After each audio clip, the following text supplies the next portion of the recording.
And the chaos on college campuses across the country garners a warning from President Biden that, quote, order must prevail. Earlier in the day, police broke up protesters at UCLA, making several arrests. Last night, a large protest at Ohio State voluntarily disbanded.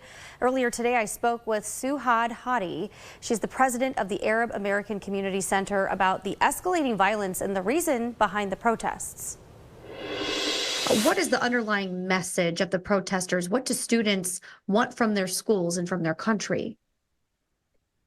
I think students want to hold their schools and the country to a higher standard. We have watched the world rally for Gaza and for Palestine, and I think students are more aware now. They're aware as to where dollars are going, where investments are being made.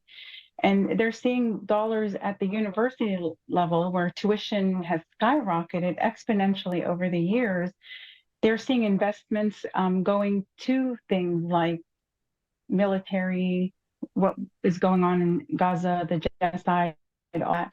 And I really think students are really wanting a better standard for the schools that they're at.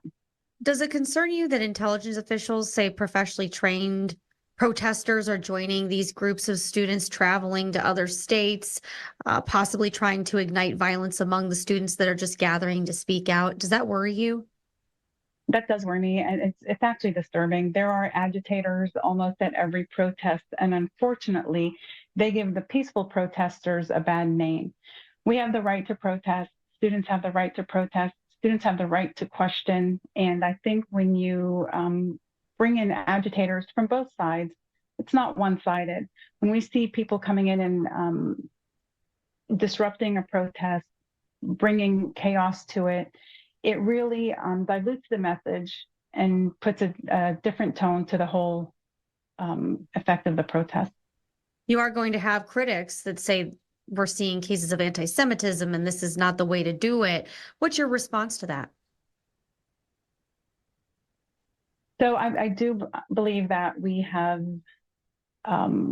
using anti-Semitism as a bit incorrectly.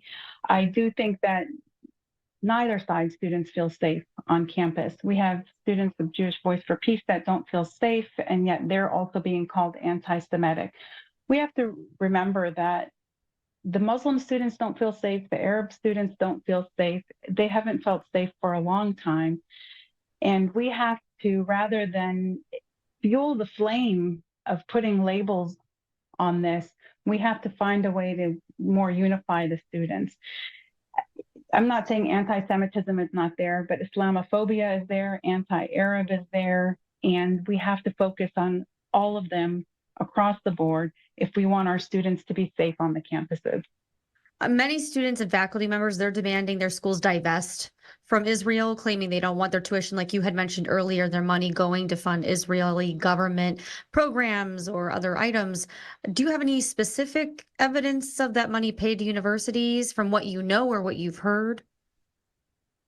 Well, I think the universities have even been a bit transparent. This is public knowledge. You can look into their investments and where those dollars are going.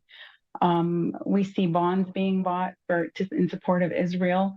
I think that the transparency is there. It's known information. It's not being blindly protested.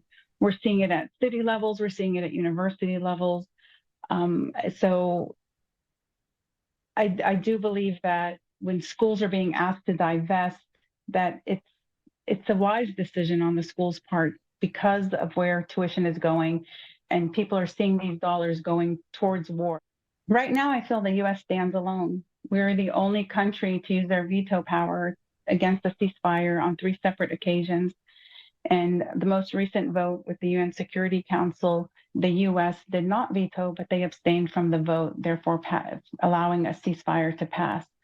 So right now, we are standing alone in supporting. I think we are carefully trying to walk both sides of the fence in that, we hear our government now saying we want aid to get into Gaza. Meanwhile, we just passed another $95 billion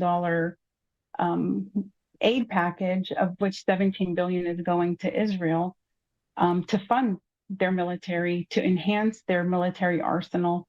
And we can't walk both lines in this. This has become a desperate humanitarian issue. And it has been in the power of the U.S. to actually move a ceasefire forward, and we have failed in that. I appreciate you joining me here on 21 News at 5. Thank you. Thank you for having us.